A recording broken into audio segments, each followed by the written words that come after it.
Who's right? Who's wrong? You decide. Hash it out with Frank Garay and Brian Stevens. Brought to you by Remin Wholesale. Hi, I'm Carl Markman with Remin Wholesale. We're incredibly proud of our history of educating and partnering with the broker and banker community to prepare you for what's next. We've always been committed to same-day turn times on initial underwrites, which allows us to earn your business each and every day. We're happy to sponsor the following program. Hello and welcome to another edition of Hash It Out. I'm here with my host, co-host I should say, and good friend Brian Stevens. I am Frank Garay. Brian, I'm going to lay one on you here. Okay. We've been doing some stories at the nationalrealestatepost.com on the National Biweekly Administration, or whatever they're called, the NBA guys out there getting sued by the CFPB for the biweekly mortgage program, saying that consumers have been misled. They're saying they're going to save money right away, and the CFPB is saying, no, it's going to take 9 years before you start saving any money, that type of thing. So based on that and a couple of other things, we're going to sue you. And so my question is this for you.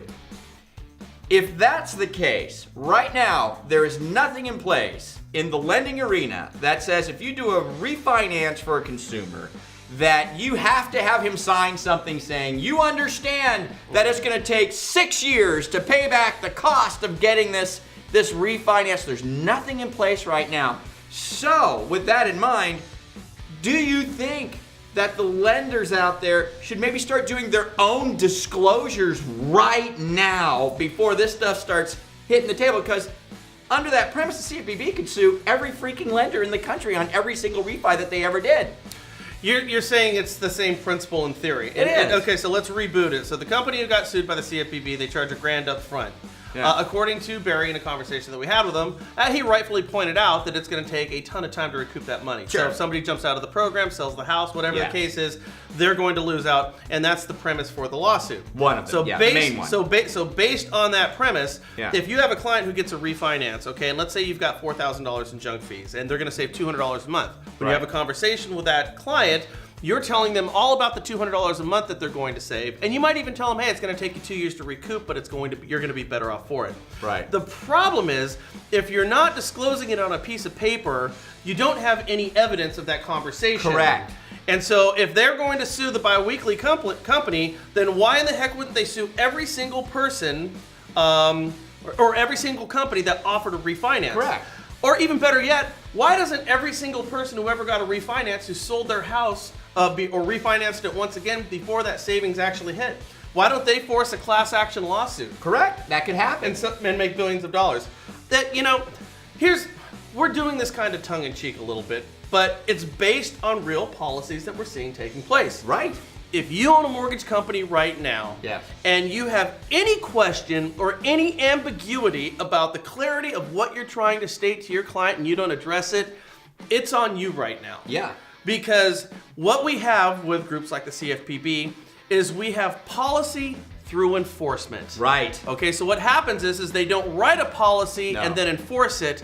They go ahead and they clobber somebody, and everybody else takes notices of said beating, and Right. now you know to get in line. I better fix this. And that's Yeah. not a form of enforcement. So Right. the answer I have to you is emphatically, overwhelmingly, put that sucker in writing. I would say you're right. And I think everybody who's watching this right now, you should get this in front of your compliance people, etc., and start doing your own compliance that's not even a policy yet, but start making it your own. Because you just think about this. All it takes is one consumer to come to the CFPB and go, I did a refinance and I didn't realize it was going to take me 5.5 years to pay this back, and I had to sell my house because I got a job transfer, and now I got ripped off by that mortgage company because they never told me it was going to take that long to pay that money back. Okay. That's going to happen, and when that happens, what's going to happen? Let me tell you this right now, okay? Right. This might go a little long, so bear with me.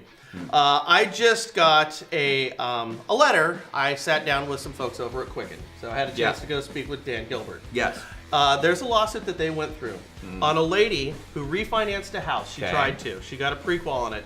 She didn't own the house. Her daughter did. Okay. So they had to put her on title. All right.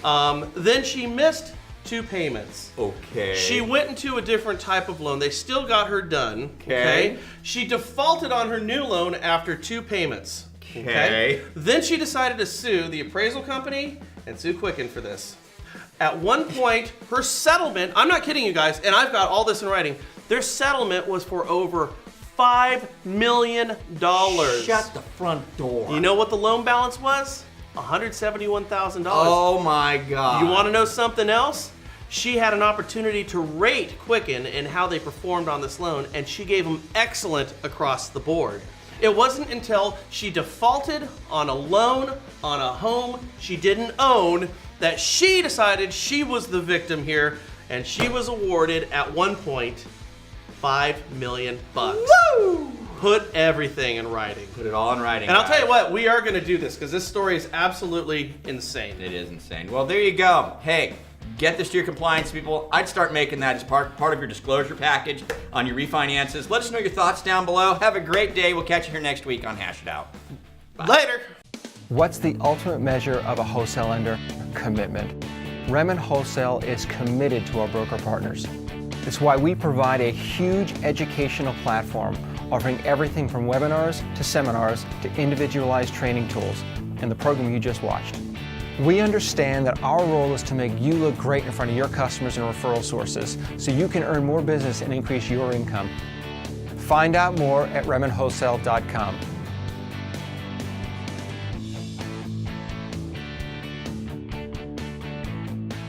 Hash It Out airs every Thursday at 7 a.m. Eastern Time and can be viewed on MortgageNewsNetwork.com.